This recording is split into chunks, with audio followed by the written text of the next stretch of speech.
ఆంధ్రప్రదేశ్లో కరోనా కేసుల సంఖ్య క్రమంగా పెరుగుతోంది. రాష్ట్రంలో తాజాగా మరో 7 కొత్త కరోనా కేసులు నమోదయ్యాయి. గుంటూరు జిల్లాలో 4, తూర్పుగోదావరి జిల్లాలో 2, బాపట్ల జిల్లాలో 1 కేసు చొప్పున నిర్ధారణ అయినట్లుగా వైద్య ఆరోగ్య శాఖ వెల్లడించింది. తాజా కేసులతో రాష్ట్రంలో మొత్తం కరోనా బాధితుల సంఖ్య 26కు చేరుకుంది. ప్రస్తుతం పలువురు ఆసుపత్రుల్లో చికిత్స పొందుతూ ఉంటే మరికొంతమంది హోమ్ ఐసోలేషన్లో ఉన్నారు. కరోనా పరిస్థితిపై ఆరోగ్య శాఖ తాజా వివరాలను విడుదల చేసింది. ఇదే అంశానికి సంబంధించి మరిన్ని అప్డేట్స్ మా కరెస్పాండెంట్ శ్రీహరి అందిస్తారు. శ్రీహరి, జమేమ రాష్ట్రంలో కొనసాగుతున్న కొత్త కరోనా వైరస్ కేసులు ఏవైతే ఉన్నాయో అదనంగా మరో 7 కేసులు అయితే నమోదయ్యాయి. అయితే దీంట్లో ప్రధానంగా గుంటూరులో 4కి కరోనా పాజిటివ్, అదేవిధంగా తూర్పుగోదావరి జిల్లాలో 2, బాపట్లో 1 కేసు చొప్పున రికార్డు అయిన పరిస్థితి అయితే కనబడుతుంది.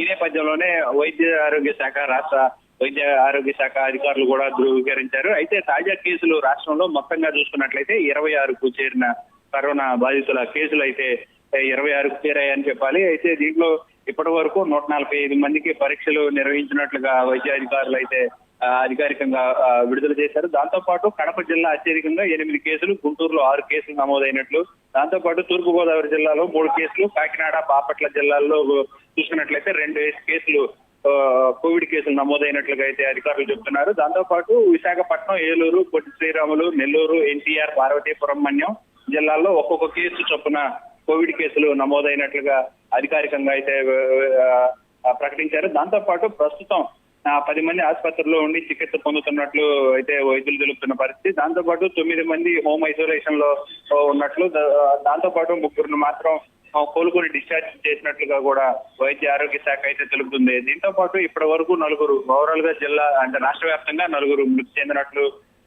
అధికారికంగా ప్రకటించారు. దాంతో పాటు మృతులందరికీ కరోనా నిర్ధారణకు ముందే ఇతర అనారోగ్య సమస్యలు ఉన్నట్లుగా కూడా వైద్య ఆరోగ్య శాఖ అయితే పేర్కొంటుంది. దాంతో పాటు ఏవైతే హోమ్ ఐసోలేషన్లు కానీ ఇవన్నిటిని కూడా మెడిసిన్స్ కానీ వీటన్నిటిని కూడా ఎప్పటికప్పుడు జిల్లా వైద్య ఆరోగ్య శాఖ అధికారులు మాత్రం అప్రమత్తం అయ్యి వాటిపైన ఉన్న ఎక్విప్మెంట్స్ కానీ మెడిసిన్స్ కానీ ఇవన్నీ కూడా అందుబాటులో ఉండేలాగా చర్యలు చేపట్టాలని చెప్పని ఎక్కడికక్కడ ప్రభుత్వ హాస్పిటల్లో కూడా ఏదైతే కోవిడ్ సెంటర్లను కూడా ఏర్పాటు చేసి ప్రత్యేకంగా పర్యవేక్షించాలని చెప్పని అయితే వైద్య ఆరోగ్య శాఖ అధికారులు ఇప్పటికే క్షేత్ర స్థాయిలో అధికారులకు అందరికీ కూడా కీలక ఆదేశాలు అయితే ఇవ్వడం జరిగింది. Jemimah, thanks for the updates Harikrishna.